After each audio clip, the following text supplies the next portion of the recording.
Shalom, welcome to Rob on the Rock. I'm Bram Vanoff, and today's ancient manuscripts is from our Torah portion this week, which is Vaetchanan. It's the second Torah portion in the Book of Deuteronomy, beginning towards the end of chapter 3.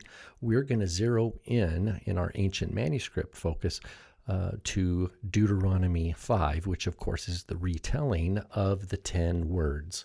What you're looking at the screen right now is what's called the Washington Pentateuch. I've looked at it many times. It's over 1,000 years old, and we're looking at the beginning of, if you see the 3 columns, in the middle column with the space down towards the bottom, that's where we're going to be looking. This is the beginning of Deuteronomy 5.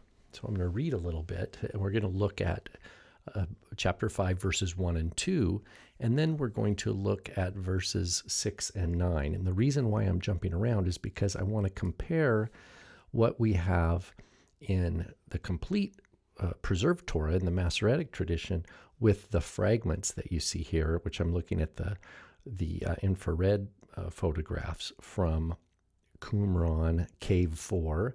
These date to the Herodian era, so probably mid-first century. So these were written probably around the time, within the lifetime of the Apostle Paul. I would say that's probably reasonable to say. But there's some features we want to point out. Sadly, we only have fragments of this. We don't even know if it was originally an entire Torah scroll. It likely was not. It had just passages of Deuteronomy in it, and so we're limited into what we can say about these fragments, but these go together.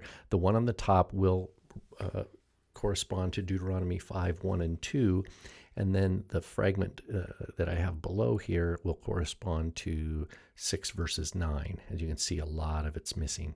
But so if you have an English Bible, you can grab that.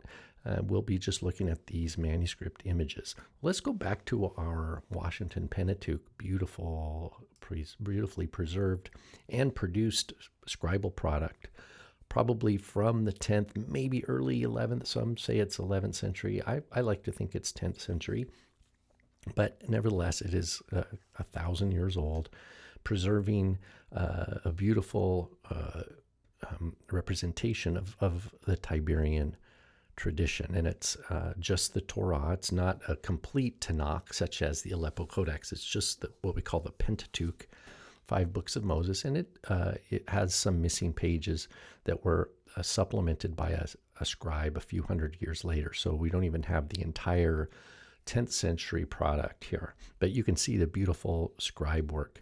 And this is the beginning of Deuteronomy 5, verse 1, and it says, Vayikra, and if you thought, oh, that sounds like the first word of the book of Leviticus, you'd be correct, Vayikra. It says, Vayikra Moshe. That means Moses called, El Kol Yisrael. Vayikra Moshe El Kol Yisrael, and Moses called to all of Israel, Vayomer Alehem. And he said to them, Shema Yisrael. Now, this is not the same Shema Yisrael that we hear in chapter 6. I mean, it's vocalized the same. Shema Yisrael, hear, O Israel, but this is not the command, the Lord our God, the Lord is one. That's coming up in the next chapter. But Moses says, hear, O Israel, Shema Yisrael, et ha-hukim. Et ha-hukim. A hukim, or a huk, is a statute. So this is often translated, hear, O Israel, the statutes. Et ha-hukim. Hukim is plural. So listen, hear, O Israel, the statutes. Then we have to go up to our next column here.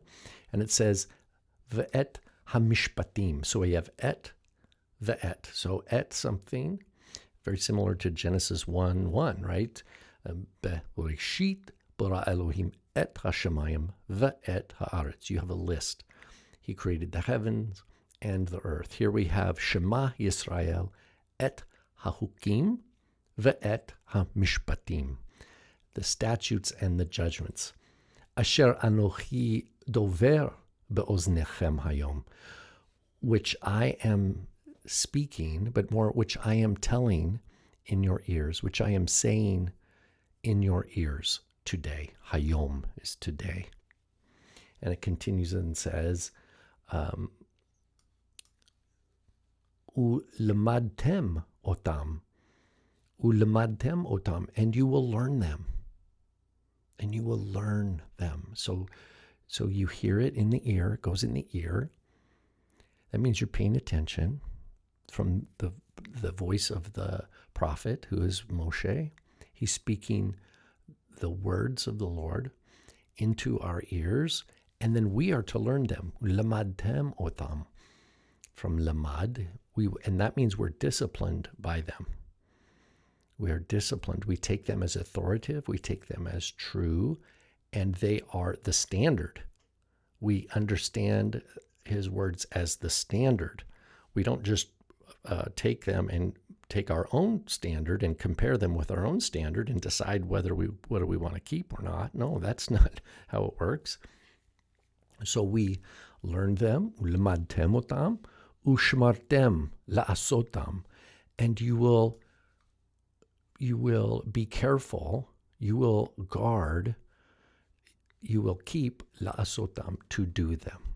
You will learn them, and you will be careful to do them. So that's literally the verbs are Shema, right? Hear, O Israel, right? Shema Yisrael, et hachukim, ve'et hamishpatim, asher, right? Asher anochi dover be'oznechem hayom, which I am speaking into your ears today. And then it says the verb lemadtem, you will learn them, lamad. Then shamar, you will shamar to asa, right? So you will learn and you will be careful to do. So that means we learn, we receive them, we remember them, we value them appropriately, and we prioritize them over our behavior. They govern our behavior. Okay, so we're going to continue here. And it says, continue, this is Moshe speaking, Adonai Eloheinu, the Lord our God, karat imanu, he cut with us, brit, bechorev. He cut with us, so Adonai Eloheinu karat, that means he cut, and that's usually corresponds to the noun or the object brit, for covenant. He cut a covenant, imanu, with us. So imanu, that's just like Immanuel. God is with us, imanu. Karat imanu brit bechorev. So bechorev, what's Horev? That's Mount Horev. That's Mount Sinai. So the Lord our God cut with us a covenant, bechorev. So that's Deuteronomy 5, verses 1 and 2. Now, we're going to jump ahead here to verse 6, which, if I remember right, is going to be, I think I have to turn, let me skim down. Yeah, I got to go to the next page on our, okay, here we go. Zoom in. That might be a little too close. Let me go out one. Okay, so I had to turn the page here. And this is the beginning of the 10 words, proper Deuteronomy 5, verse 6. It says, Anochi, I, Yod-He Vav-He Elohecha, I am the Lord your God, Asher Hotzeticha me'eretz Mitzrayim, that brought you, or that I brought you out from the land of Mitzrayim. And then it says, Mibet Avadim, from the house of slavery. Lo yihyeh lecha Elohim acherim al panai. Lo yihyeh lecha Elohim acherim al panai. There will not be for you Elohim acharim, other Elohim al panai, before my face. Literally, lo yihyeh lecha. You will have that you will not have Elohim acherim. That means you will not have other Elohim al panai. So that means in your heart or in your mind. Like you don't come to the creator of the world and think, oh, I've got these other Elohim back here in the closet or somewhere else. No.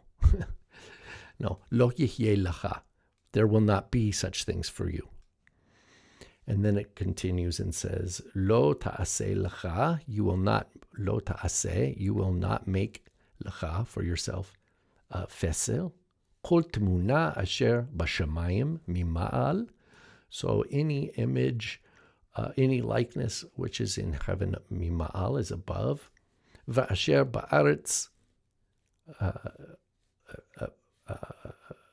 metachat. Land mitachat, below. So any temuna, our big word here is kol temuna. Temuna is a word for like image or likeness, which is in the heavens above, mima'al, ve'asher ba'aretz mitachat. I just noticed I kind of stumbled there for a second because I was imagining, I was confused. I didn't see a vowel point here. I don't know if it's smudged off. There should be a hirik, a tiny little dot under this mem, mitachat. And so it's kind of a strange situation here. We've actually got something I'm going to have to look at later to see what's going on here, if there was a smudge or a mistake. But anyway, we know the meaning, which is in heaven above or in the earth beneath. And then it says, Va'asher b'mayim mitachat la'aretz, or in the waters below the earth. And then it goes on to say, oops, let me zoom back out here. Sorry about that. You lo tishtachaveh lahem, you shall not bow down to them. Lo ta'avdem, you shall not serve them. Ki anochi Adonai Elohecha, because I, the Lord your God, El Kana, I am a jealous God, etc. And it goes on to say, Poked avon avot al banim, visiting the iniquity of the fathers upon the sons, or the children. And we're going to go up here. Then it says, Shleshim v'al Rebeim. So this is to the third and fourth generation. Le sonai, to those who hate me. So a soneh is a person who hates, a hater. Soneh. Sonim would be haters, but here we have the suffix le sonai, to those who hate me. So we know then there are people in the world who hate the Lord. It says that this is what he does to those who hate him. But then it says, ve'oseh chesed, and doing loving kindness. This is the Lord. He does kindness. La'alafim, to the thousands. Le'ohavai, who are lovers of me, who love me. U'l'shomrei mitzvotai, and who guard my commandments, who keep my commandments. So the point here is the world is divided into two kinds of people, those who love God and those who hate God. Okay, now we've looked at this 10th century manuscript quite a bit. I want to now transition to our Dead Sea Scrolls. This is our more ancient manuscript we're looking at here. Now, again, I'm going to point out, so this is Deuteronomy 5:1 and 2 that we're looking at here. And then the next one is going to be 5:6 through 9. So these are taken from, I can zoom out and you can kind of see them together. They're from the same exact manuscript. They've just fallen apart. All the little pieces have crumbled away.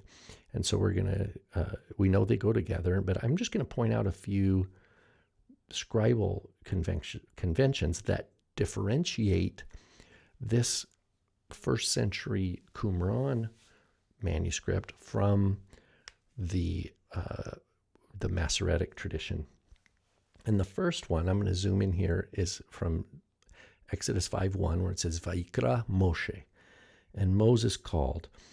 There's actually, Moses is normally spelled Mem, Shin, He, like that. That's normally how we spell Moshe, and we would put a cholam, and then sometimes a diacritical mark above the shin, so it's a shin, and then a syllable like this, Moshe, Moses.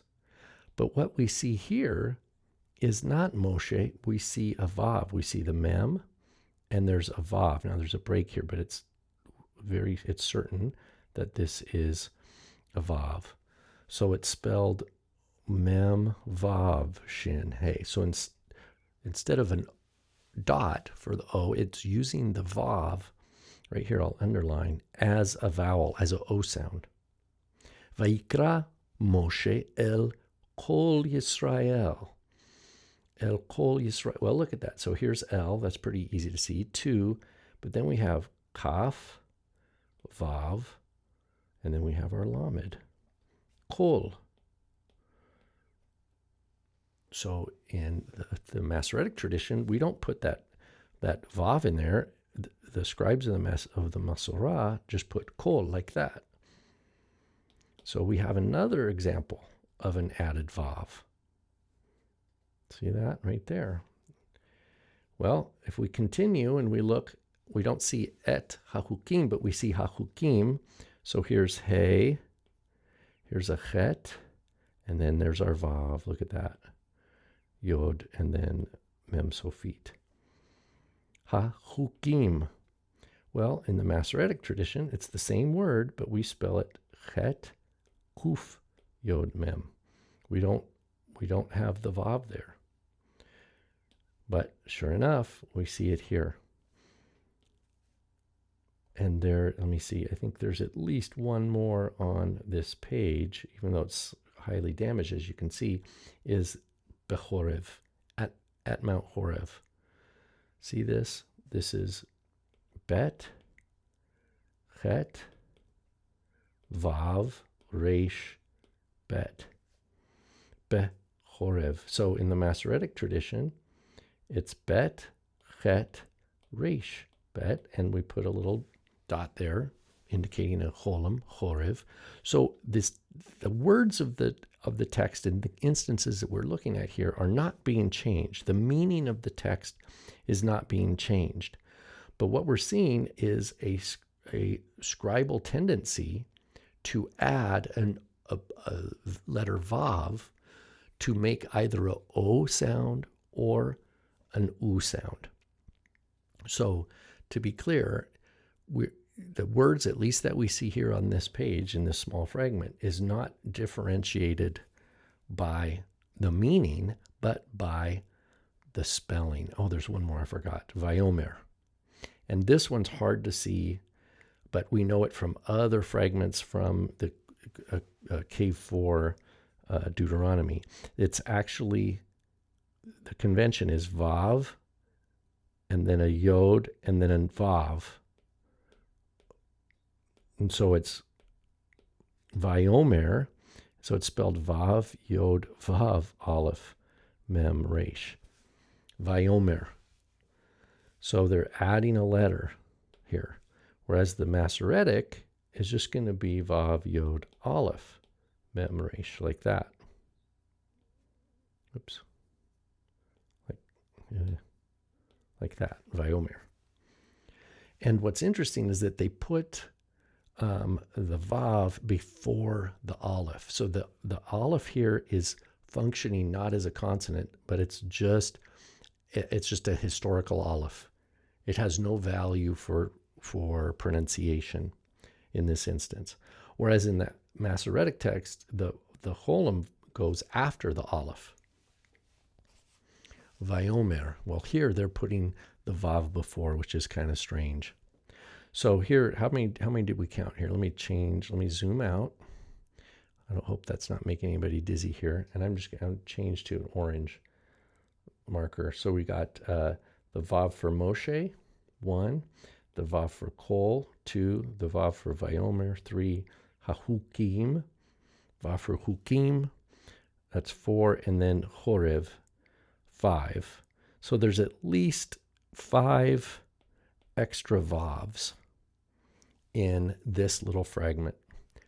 Okay, now we're going to look to the next fragment, which is Deuteronomy 5, 6 through 9. And what we're going to see here, I'm going to go back to my yellow. It's this is Aleph. Anochi. I am Adonai. I am the Lord your God.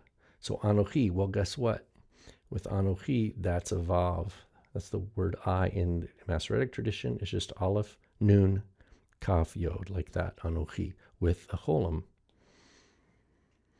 Anochi, and then we have the Tetragrammaton right here.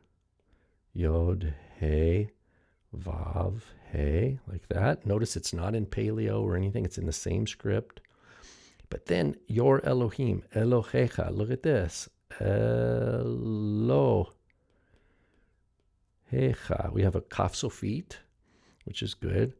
But look at that, Vav. What is it in the Masoretic text, in the Masoretic tradition? Aleph, Lamed, He. Yod, Kaf Sofit, Elohecha. So extra Vav. I am the Lord your God who brought you out of Egypt. That's what this is from. This is the first of the 10 words. And then it says, Lo yihyeh lecha Elohim acherim. Here's our Lamed. And then look, Vav. So how do you spell lo? Normally, it's just Lamed Aleph. Lo. But here, what do we have? An extra Vav. Lo yihyeh. This looks just like the Tetragrammaton, but this is the verb he will be. Lo yihyeh lecha. There will not be for you. And then again, Elohim. Vav, extra Vav. See that? Elohim, Acharim, etc. Broken off. Then we have our word Temunah. Tav, Mem, Vav, Nun, He. In this case, though, this Temunah, that is preserved. That Vav is shared with the Masoretic tradition.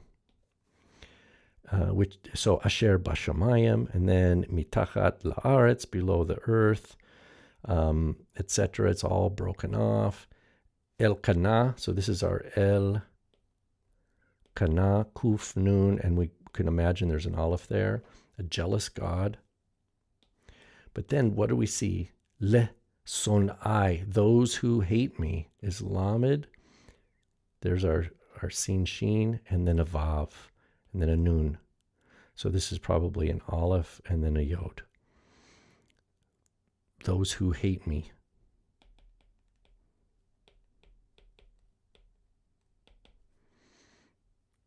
Whereas the Masoretic text has Lamed, Sin, Nun, Aleph, Yod. So again, another added letter. So if we go back now, like we did with the other, let me go to my orange, go to an orange pen here, and let's zoom out and let's look. We have Anochi, Elohecha, Lo, Elohim, and then we have way down here, Le Sonai.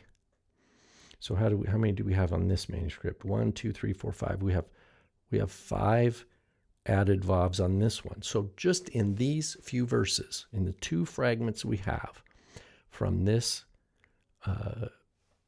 fragment from Cave 4 at Qumran from the 1st century, we have 10 times in just these few verses, 10 times where a Vav is being used as an O vowel, O, to mark O, or if we want to say Hukim as an U vowel. Perhaps they called it Hukim. Maybe they made the same sound.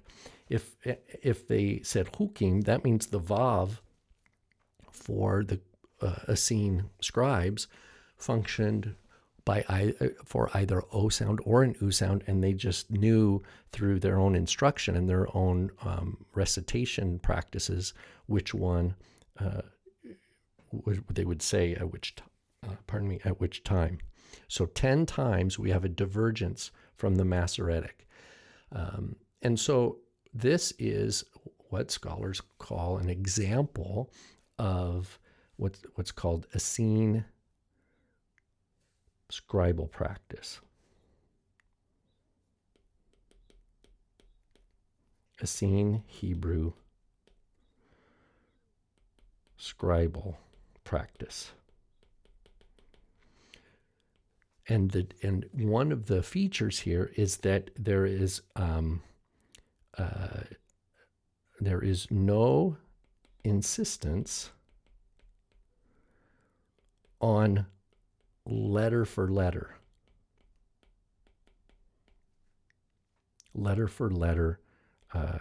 copying. So in other words, whereas if I just made a little chart, whereas the MT would have, Bechorev like this at Horev, the Essene Hebrew from the 1st century at Qumran would be Bechorev. So they don't have an ideology of a letter for letter. Sometimes they'll use it. As a matter of fact, sometimes, like the Masoretic text has lo, like this, they'll have lo, right? We saw Elohecha, right? Your God. With the Essene Hebrew, we see, out of habit, I got to remember, Elohecha. But we do see some shared scribal practices. I'm going to go to light green here. Notice if we go back here and look, go back to the top. Appreciate your patience. I know I'm kind of zooming all over the place here. Is look at all the nice mem sophites. We have a mem sophite here, mem sophite, mem sophite, mem sophite. So there's 4 mem sophites. So we know that because in the older Hebrew, remember, we have like the great Isaiah scroll was not consistent if there was a mem sophite. So in the 2nd century BC, this was not a settled scribal practice. Notice here from our next fragment here, we have kaf sophite, and we have a tzadi sophite. So both the Essene Hebrew scribal practice, let me zoom back out here. What did they share?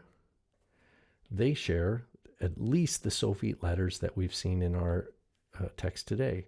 They share a mem sophite, both.